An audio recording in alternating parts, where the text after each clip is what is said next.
ان الحمد للہ والصلاة والسلام علی من لا نبی بعدہ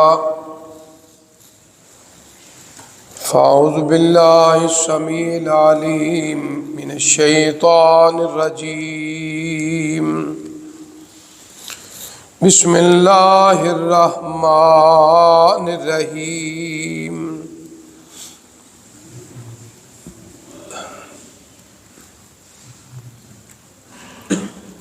وَكُلُوا وَاشْرَبُوا حَتَّى يَتَبَيَّنَ لَكُمُ الْخَيْطُ الْأَبْيَضُ مِنَ الْخَيْطِ الْأَسْوَدِ مِنَ الْفَجْرِ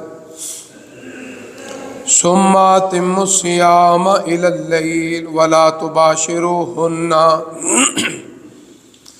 وَأَنْتُمْ عَاكِفُونَ فِي الْمَسَاجِدِ تِلْكَ حُدُودُ اللَّهِ فَلَا تَقْرَبُوهَا كَذَلِكَ يُبَيِّنُ اللَّهُ آيَاتِهِ لِلنَّاسِ لَعَلَّهُمْ يَتَّقُونَ صدق اللہ العظیم۔ کھاؤ اور پیو یہاں تک تمہارے لیے سفید داغا ظاہر ہو جائے سیاہ داغے سے، من الفجر، فجر سے۔ پھر اپنے روزوں کو پورا کرو رات تک، اور جب تم مسجدوں میں اعتکاف بیٹھے ہو تو اپنی بیویوں سے ملاقات نہ کرو، یہ اللہ کی حدیں ہیں، ان کے قریب نہ جاؤ۔ اسی طرح اللہ بیان کرتے ہیں اپنی نشانیاں لوگوں کے لیے، شاید کہ وہ متقی اور پرہیزگار بن جائیں۔ حضرات محترم، سورہ بقرہ کی تشریح، توضیح اور فہم قرآن کے سلسلے میں قرآن فہمی کا یہ سبق جاری و ساری ہے، اور قیامت تک جاری و ساری رہے گا انشاءاللہ۔ اللہ تعالیٰ نے اپنے محبوب پیغمبر کی امت پہ بہت انعام کیے ہیں۔ جس طرح آقا علیہ الصلوۃ والسلام رحمت للعالمین ہیں، رب العالمین نے اپنے محبوب پیغمبر کی امت پر بھی بڑا خاص کرم کیا ہے۔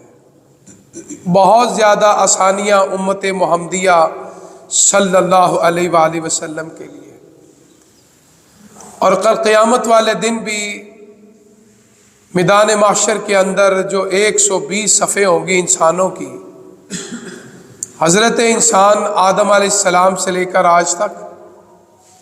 آج سے لے کر قیامت تک جتنے بھی مرد عورت آئیں گے، رب العالمین میدان محشر میں ہم سب کو اکٹھا کریں گے۔ اس میں مکمل انسانوں کی جو صفیں ہیں مرد عورت کی، وہ 120 کا ذکر آتا ہے۔ اور اللہ نے اپنے محبوب پیغمبر پہ اتنا بڑا انعام و فضل اور کرم کیا ہے کہ آقا علیہ الصلوۃ والسلام کا تاج بھی سب سے بلند ہے، اور امتوں میں بھی سب سے فضیلت والی امت محمدیہ ہے صلی اللہ علیہ وسلم۔ اور مجھے اور آپ کو اس بات پہ خوش ہونا چاہیے کہ میرے اور آپ کے رب نے ہمیں امت محمدیہ میں شمار فرمایا، سبحان اللہ۔ یہ بہت بڑا انعام ہے۔ ان 120 صفوں میں 80 صفیں جو ہے کائنات کے پیارے پیغمبر جناب محمد صلی اللہ علیہ وآلہ وسلم کی امت کی ہوں گی انشاءاللہ۔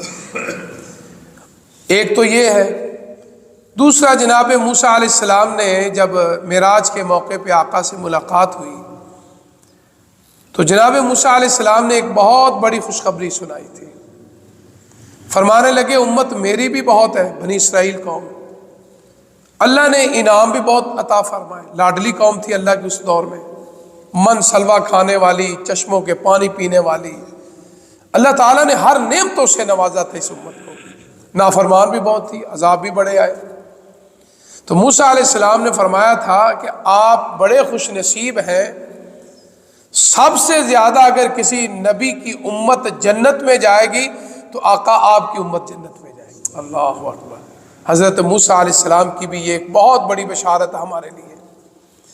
اسی اللہ فرماتے ہیں کہ رات کو کھاؤ پیو، اپنی زندگی کی جو خواہشات ہیں وہ پوری کرو، سورج غروب ہونے سے لے کر یعنی جب ہم نے افطار کر لیا، سحری تک یعنی اذان فجر تک اللہ تعالیٰ نے ہمارے لیے دیکھو رحمت کے دروازے کھول دیے ہیں، کتنی آسانیاں اللہ نے پیدا فرما دی۔ ہاں آقا علیہ الصلوۃ والسلام نے فرمایا وصال منع ہے، وصال واو صاد الف صا اور لام، عام طور پہ ہمارے یہاں اس کا معنی پنجابی میں یا اردو میں 8 پیرا کرتے ہیں، وہ ایسا نہیں ہے۔ 8 پیرے سے مراد یعنی یہ وصال کا صحیح معنی یہ ہے کہ اگر کوئی آدمی 1 یا 2 افطاریوں کے بغیر علا طول کچھ نہ کھائے پیے اس کو وصال کہتے ہیں۔ اور یہ صرف آقا علیہ الصلوۃ والسلام کو ہمارے رب نے اجازت فرمائی تھی کہ آپ وصال کر سکتے ہیں، آپ کی امت وصال نہیں کر سکتی۔ جب آپ نے یہ بات بیان فرمائی تو ایک صحابی فرمانے لگے آقا آپ کو بھوک نہیں لگتی؟ اللہ اکبر، آپ کو پیاس نہیں لگتی؟ تو کائنات کے امام نے فرمایا میرا رب مجھے کھلاتا بھی ہے اور پلاتا بھی ہے، سبحان اللہ، لیکن امت کے لیے نہیں۔ یہ جو ہمارے ہاں آج کل مثلا آپ نے رات کو نیت کی روزہ رکھنے کی، تو اکثر ایسا ہو جاتا ہے کیونکہ ہمارے آج کل گھروں کے اندر رات کو جاگنے کا ایک رواج بن چکا ہے۔ پہلے تو ہمارے بزرگ ماشاءاللہ یہاں جانتے ہیں کہ عشاء کی نماز پڑھ کے لوگ آرام کرتے تھے تاکہ فجر کو آنکھ کھل جائے۔ آج ہمارے یہاں کچھ حالات بدل چکے ہیں۔ اللہ فرماتے ہیں وَجَعَلْنَا اللَّيْلَ سَاكِنًا، کہ ہم نے رات کو سکون کے لیے بنایا ہے۔ وَجَعَلْنَا النَّهَارَ مَعَاشًا، دن کو ہم نے معیشت کے لیے بنایا ہے کہ اللہ کا رزق تلاش کرو۔ لیکن آج ہمارے ہاں فطرت کے الٹ ہو چکا ہے، ہم رات جاگتے ہیں اور دن کو سوتے ہیں۔ تو بیمار کیوں نہ ہو؟ کیونکہ میرا اور آپ کا جسم کس نے بنایا؟ اللہ نے۔ تو اللہ کو پتا ہے کہ یہ میری بنائی ہوئی چیز کے لیے کون سی چیز ٹھیک ہے۔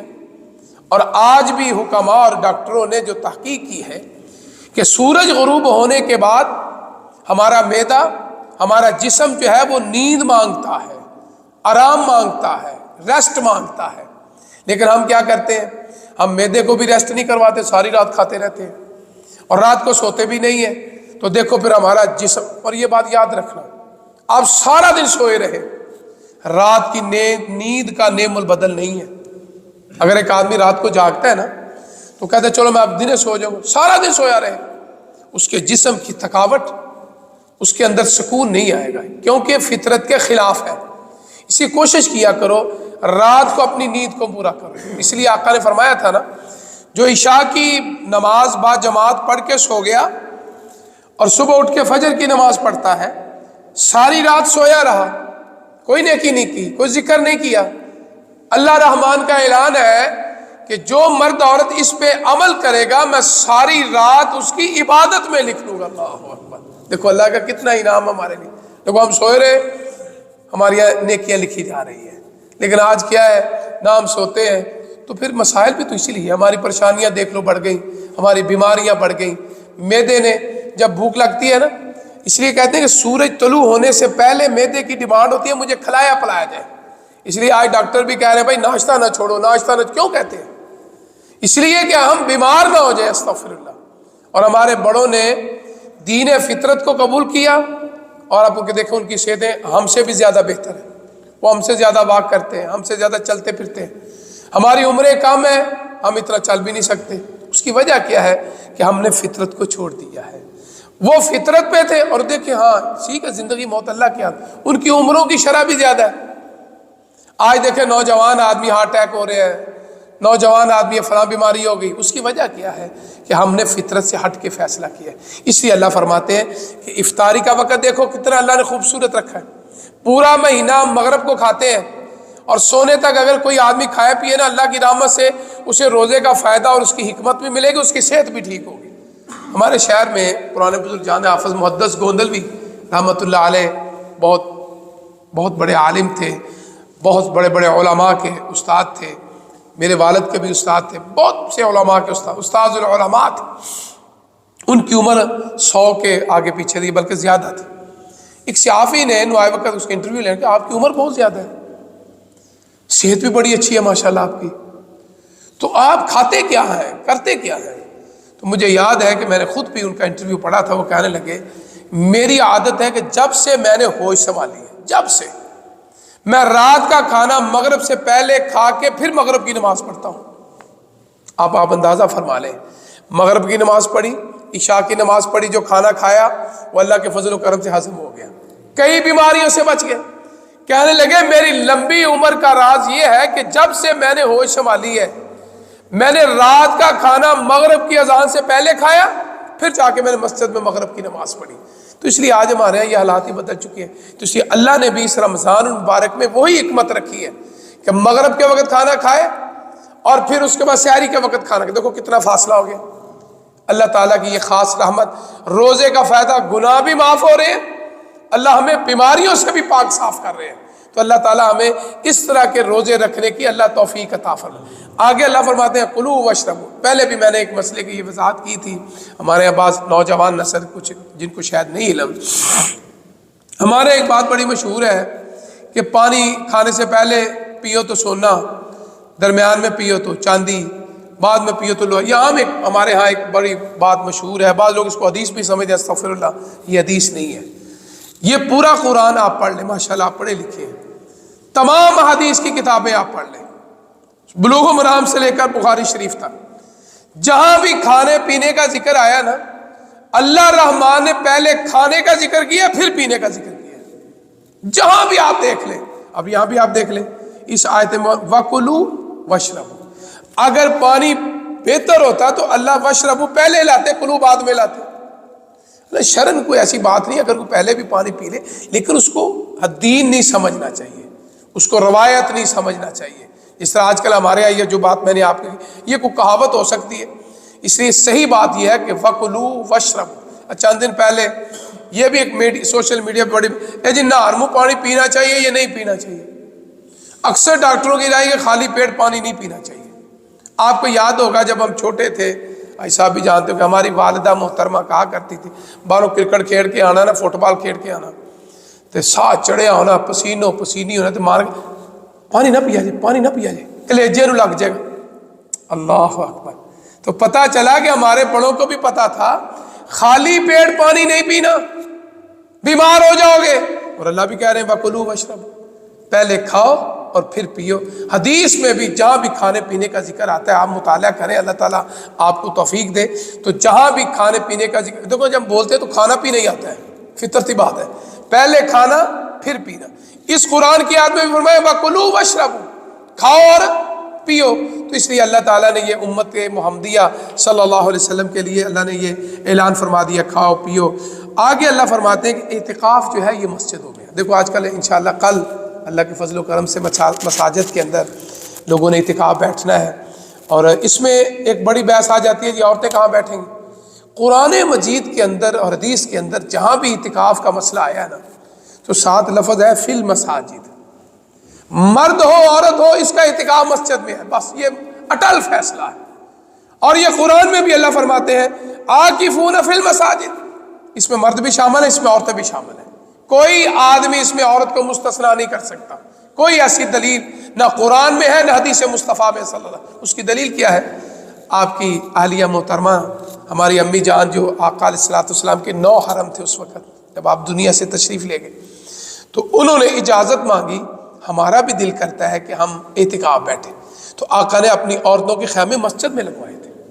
آقا علیہ الصلوۃ والسلام تو یہ نہیں کہا کہ اپنے اپنے کمروں میں بیٹھ جاؤ۔ صحابیات کہاں بیٹھی اعتکاف؟ مسجد نبوی میں بیٹھے۔ کوئی آدمی ثابت نہیں کر سکتا کہ امہات المومنین میں، صحابیات میں کسی عورت نے گھر میں اعتکاف کیا۔ آج ہمارے یہاں عورتیں گھروں میں اعتکاف بیٹھتی ہیں، تو ہم کہتے ہیں بھائی بیٹھ جاؤ، عبادت کرو، لیکن ان کے اوپر اعتکاف کی شرطیں نہیں لگیں گی۔ مثلا اعتکاف کی حالت میں بیمار پرسی کے لیے نہیں جا سکتا، اعتکاف کی حالت میں نماز جنازہ پڑھنے کے لیے نہیں جا سکتا۔ اتفاق کی بات ہے مسجد میں اگر نماز جنازہ ہو رہا ہے تو معتکفین اس میں شامل ہو سکتے ہیں۔ عورت نماز جنازہ کے لیے نہیں جا سکتی، لیکن اللہ تعالیٰ آپ کو مکہ مدینے لے جائے تو وہاں آپ نے دیکھا کہ مسجد کے اندر نبوی میں اور بیت اللہ مسجد الحرام میں ہر نماز کے بعد جنازے ہوتے ہیں۔ تو اس وقت اگر عورتیں مسجد میں موجود ہیں، مثلا جمعے کی نماز کے بعد کسی کا نماز جنازہ ہے تو عورتیں مسجد میں موجود ہیں، یعنی مسجد میں اگر جنازہ ہو رہا ہے عورتیں موجود ہیں تو نماز جنازہ پڑھ سکتی ہیں، لیکن نیت کر کے جنازے کے ساتھ عورتیں نماز جنازہ کے لیے نہیں جا سکتی۔ اس کا مطلب ہے کہ اعتکاف بیٹھنے والا مسجد میں اعتکاف بیٹھے گا اور نماز جنازہ نہیں جائے گا۔ کسی کی بیمار ہاں مسجد میں، جس طرح میں نے بتایا جنازہ، یا کوئی بیمار مسجد میں آ گیا تو بیمار کی آپ بیمار پرسی کر سکتے ہیں۔ تو اس لیے یہ اٹل فیصلہ ہے کہ آپ نے فرمایا وَأَنْتُمْ عَاكِفُونَ فِي الْمَسَاجِدِ، قرآن کا حکم ہے کہ مسجدوں میں اعتکاف بیٹھو، اس کے علاوہ کوئی اعتکاف نہیں۔ آگے اللہ نے پابندی لگا دی، تِلْكَ حدود اللہ، یہ اللہ کی حدیں ہیں، اس کے خلاف نہ میں جا سکتا ہوں نہ آپ جا سکتے ہیں، بڑے سے بڑا بھی اس کے خلاف بات نہیں کر سکتا۔ یہ جو لوگ باتیں کرتے ہیں ائمہ کرام کی، کوئی ائمہ کا ایسا کوئی فتویٰ نہیں ہے، یاد رکھنا۔ یہ ہم نے خود جی عورتوں کی عزت محفوظ نہیں ہے، اور اچھا اس کا مطلب پھر کالجوں میں بچیاں ہماریاں جاتی ہیں، بیٹیاں جاتی ہیں، یونیورسٹیوں میں جاتی ہیں، استغفر اللہ۔ اللہ تعالیٰ مسجد ہو، باہر ہو، کالج ہو، یونیورسٹی ہو، اللہ ہماری عزتوں کی حفاظت فرما۔ بازار میں ہے، سب سے بدترین جگہ تو بازار ہے، ہماری عورتیں وہاں بھی تو جاتی ہیں نا، وہاں کبھی خیال نہیں آیا۔ بس یہ دعا کیا کرو جہاں بھی ہماری بہنیں، بیٹیاں، بیوی کو ماں جاتی ہے، اللہ ان کی عزتوں کی حفاظت فرما۔ محافظ تو اللہ ہے، تو اس لیے اللہ فرماتے ہیں یہ اللہ کی حدیں، اس کے قریب نہ جاؤ۔ یہ ساری باتیں کس لیے؟ فرمایا آپ کی امت کے لیے روشنی ہے، ہدایت ہے، لعلہم یتقون، شاید کہ یہ متقی پرہیزگار بن جائیں۔ اللہ مجھے اور آپ کو اس پہ عمل کرنے کی توفیق عطا۔ الحمدللہ رب العالمین والعاقبۃ للمتقین۔ اللهم صل على محمد وعلى ال محمد كما صليت على ابراهيم وعلى ال ابراهيم انك حميد مجيد اللهم بارك على محمد وعلى ال محمد كما باركت على ابراهيم وعلى ال ابراهيم انك حميد مجيد۔ بیماروں نے دعا کی درخواست کی ہے، دعا فرماؤ۔ اللہ سب بیماروں کو شفا والی زندگی عطا فرما، جو روزے رکھے اللہ قبول و منظور فرما۔ اللہ جو نعمتیں عطا کی اللہ ہمیشہ رکھ، جو نعمتیں نہیں اللہ وہ نعمتیں عطا فرما۔ اللہ ہمیں صحیح دین سمجھنے کی، سمجھانے کی، اللہ ہمیں اس پہ عمل کرنے کی توفیق عطا فرما۔ ربنا تقبل منا انك انت السميع العليم وتب علينا انك انت التواب الرحيم۔ صلی اللہ علی خیر خلق محمد وعلى اہل بیتہ واصحابہ اجمعین برحمتک یا ارحم الراحمین۔ جزاکم اللہ۔